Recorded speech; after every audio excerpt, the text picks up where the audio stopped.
Hello friends, welcome to TD learning. जैसा आपको पता है, 7th जेपीएससी के लिए अपना जीएस पेपर 2 का सीरीज चल रहा है। तो उस सीरीज में जो आज का लेक्चर है, झारखंड का आंदोलन के अंतर्गत तिलका मांझी। ठीक है। जो लोग भी मॉक टेस्ट सॉल्व करना चाहते हैं, टीडीए टेस्ट ऐप को डाउनलोड कीजिए और ज़्यादा से ज़्यादा जेपीएससी का प्रीलिम और प्रीलिम का जीएस पेपर 1, जीएस पेपर 2, साथ ही साथ सब्जेक्ट वाइज मॉक टेस्ट आप टीडीए टेस्ट ऐप में सॉल्व कर सकते हैं, जिसका लिंक डिस्क्रिप्शन में दिया हुआ है। ठीक है। आइए हम लोग आते हैं। आज का जो टॉपिक है अपना, वो है तिलका मांझी के बारे में। तिलका मांझी का जो एक और नाम है, इनको जबड़ा पहाड़िया के नाम से भी जाना जाता है। तिलका मांझी आंदोलन जो चला था वो 1773 से 85, 1785 इनकी मृत्यु तक के आंदोलन चला था। इस आंदोलन के होने का जो मेन कुछ कारण है वो मैं आपके लिए लेके आया हूँ कि ये आंदोलन हुआ क्यों था। हर एक आंदोलन का तत्कालीन कारण होता है, उसी कारण के कारण कोई भी आंदोलन जागृत होता है। और हर एक आंदोलन का एक पृष्ठभूमि होता है, हर एक आंदोलन के एक नेता होते हैं। और बाद में उस आंदोलन में विजय हुए या पराजित हुए, ये भी देखना जरूरी होता है। उस समय क्या था, एक कारण ये था, तत्कालीन कारण ये था कि जमीन पर परंपरागत अधिकार, जैसा आपको मैंने बताया, पहाड़ी आंदोलन में आपने देखा था कि संथालों को लाके 1800 के बाद संथालों को लाके उन्होंने क्या किया था कि अंग्रेजों ने उनको बहुसंख्यक कर दिया था, पहाड़ी लोगों को अल्पसंख्यक करके उनके जमीनों पे कब्जा करने लगे थे। दामिनी को जो जमीन था, जिसके लिए रानी सर्वेश्वरी देवी, महेशपुर की रानी सर्वेश्वरी देवी ने जो आंदोलन चलाया था, उन सारे जमीनों को हथिया के सरकारी जमीन, सरकारी संपत्ति घोषित कर दी गई थी। तो ये एक कारण था कि जमीन पे जो लोग थे, पहाड़िया लोग थे, उनको अपना परंपरागत अधिकार चाहिए था। दूसरा, पहाड़िया में फूट डालने का कारण। ये क्या कारण था? फूट डालो राज करो, मतलब क्या था? क्लीवलैंड, जब भी आप ध्यान होगा, पहाड़िया आंदोलन में वारेन हास्टिंग ने कैप्टन ब्रूक को भेजा था, जिनसे सिचुएशन कंट्रोल बहुत अच्छे से नहीं हो पाने के कारण क्लीवलैंड, अगस्त क्लीवलैंड को भेजा गया। क्लीवलैंड ने क्या किया, वहां के जो कुछ सरदार थे, 40 सरदार के आसपास थे, ठीक है, और भी जो लोग थे, उनको क्या किया, पहाड़िया लोगों को उसने भत्ता देना चालू कर दिया, जिसके कारण से लोगों में असंतोष व्याप्त हो गया कि किसी से अलग तरीके कर ले रहे हैं, किसी को अलग सुविधा दे रहे हैं। तो ये भी एक कारण था इस आंदोलन को होने का। दूसरा क्या था, क्लीवलैंड का दमन। ये अपने हिसाब से शासन को चलाते थे और अपने हिसाब से लोगों को अपॉइंट करते थे, अपने हिसाब से कर डिसाइड करते थे, अपने हिसाब से छूट देते थे। तो ये एक तत्कालीन कारण था।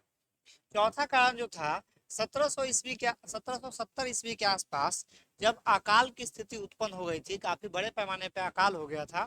उस समय जो लोग थे वो लूटपाट करने लगे थे, खुद के जिंदगी को जीने के लिए संघर्षपूर्ण जिंदगी था उनका। इस दौरान क्या हुआ कि वो लोग अंग्रेज सरकार से, ब्रिटिश सरकार से उम्मीद करते थे कि उनको राशन और बाकी मूलभूत सुविधाएं उपलब्ध कराई जाए, लेकिन इसके उलट वो इनके ऊपर दमन का कार्य करते थे, यानी इनको मारने का काम करते थे, इनके चीजों को, जमीनों को हथियाने का काम करते थे। तो ये चार तत्कालीन कारण थे, जिसके कारण से तिलका मांझी को ऐसा लगने लगा कि अब समय आ गया है अंग्रेजों के विरुद्ध विद्रोह का बिगुल बजाने का, अंग्रेजों के विरुद्ध आंदोलन करने का। इन्होंने क्या किया उस समय जब विद्रोह का आग धीरे धीरे फैलने लगा था, तो विद्रोह को दबाने के लिए वारेन हास्टिंग ने ऑर्डर दिया कैप्टन ब्रूक को। और कैप्टन ब्रूक जो है वो 800 सैनिकों के साथ आ गए इन क्षेत्र में, ताकि लोगों को दबाया जा सके। और वारेन हास्टिंग के ऑर्डर पे ही कैप्टन ब्रूक को जंगल तराई का शासक बनाया गया। जैसा मैंने आपको बताया, जो आपके पहाड़िया जनजाति के लोग हैं, इनका जो निवास स्थल था वो जनरली आपका गोड्डा, राजमहल और पाकुड़ का क्षेत्र हुआ करता था। ठीक है। राजमहल यानी जंगल का जो क्षेत्र है अपना, तो वहां पे इनको जंगल तराई का शासक नियुक्त कर दिया गया। उसके बाद क्या हुआ कि इसको देखने के बाद जो तिलका मांझी थे वो काफी हद तक गुस्से में हो गए कि उनके लोगों को दबाया जा रहा है, उनके लोगों का दमन किया जा रहा है। तो भागलपुर में इन्होंने एक सभा बुलाई। ठीक है। भागलपुर में इन्होंने एक सभा बुलाई, भागलपुर के पास वो जगह था वंचरी जोर। ठीक है, वंचरी जोर में इन्होंने सभा किया। और उस सभा में डिसाइड किया गया कि अब समय आ गया है अंग्रेजों के विरुद्ध आवाज उठाने का। ठीक है। उसके बाद एंट्री होता है अगस्त क्लीवलैंड का। अगस्त क्लीवलैंड को अपॉइंट किया जाता है और ये फूट डालो राज करो वाले नीति पे काम करते हैं। ठीक है। फूट डालो राज करो, फूट डालो राज करो नीति के तहत क्या होता है कि 9 महीने के इनके कार्यकाल में इन्होंने 40 पहाड़िया जनजाति के जो समर्थ लोग थे, 40 पहाड़िया जनजाति को अपने कब्जे में कर लिया। कब्जा बोलना सही नहीं होगा, मतलब अपना समर्थक बना लिया। और इनके जो सरदार थे उनको कर मुक्त कर दिया गया, यानी आपको अब कोई टैक्स नहीं देना होगा। तो ये भी एक कारण था। ये देखने के बाद तिलका मांझी को और गुस्सा आया। इन्होंने बोला कि आप ऐसा नहीं कर सकते हैं कि एक ही जनजातीय समूह में अलग अलग लोगों के लिए अलग अलग कानून का प्रावधान हो।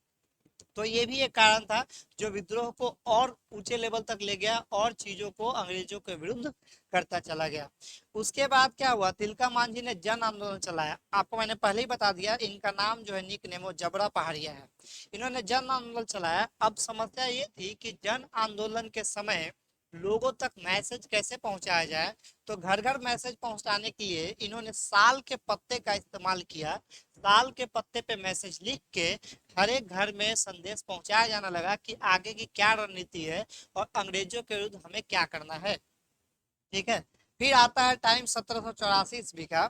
1784 वो साल है जिस साल अगस्त क्लीवलैंड को तीर मार के हत्या कर दी गई, और ये इनका जो हत्या हुआ वो तिलका मांझी के द्वारा किया गया था। 1784 में क्लीवलैंड के हत्या के बाद छापामार युद्ध काफी बड़े स्तर पे चालू हो गया। किसके द्वारा? तिलका मांझी के द्वारा छापामार युद्ध चलने लगा। फिर उसके बाद आयरकुट को भेजा गया कि आप जाओ और अंग्रेजों के साथ मिलके जो विद्रोह है उसको दबाओ। आयरकुट आ जाता है, अंग्रेजों के साथ मिलके, सैनिकों के साथ मिलके विद्रोह को दबाने लगता है। उसी के साथ एक और अंग्रेज ऑफिसर आता है जिसका नाम है जाउरा। तो आयरकुट और जावरा ने 1785 ईस्वी में अत्याचार बढ़ा दिया और धोखे से तिलका मांझी को गिरफ्तार कर लिया। तिलका मांझी को गिरफ्तार करने के बाद 1785 ईस्वी में भागलपुर में बरगद के पेड़ में लटका के इनको फांसी दे दी गई। तो ये यहाँ तक रहा आपका तिलका मांझी आंदोलन। अगला टॉपिक जो हम देखेंगे वो है तमाड़ विद्रोह। तब तक आप लोग टीडीए टेस्ट ऐप को डाउनलोड कर लीजिए और ज्यादा से ज्यादा मॉक टेस्ट को सॉल्व कीजिए। Wish all the best, good luck.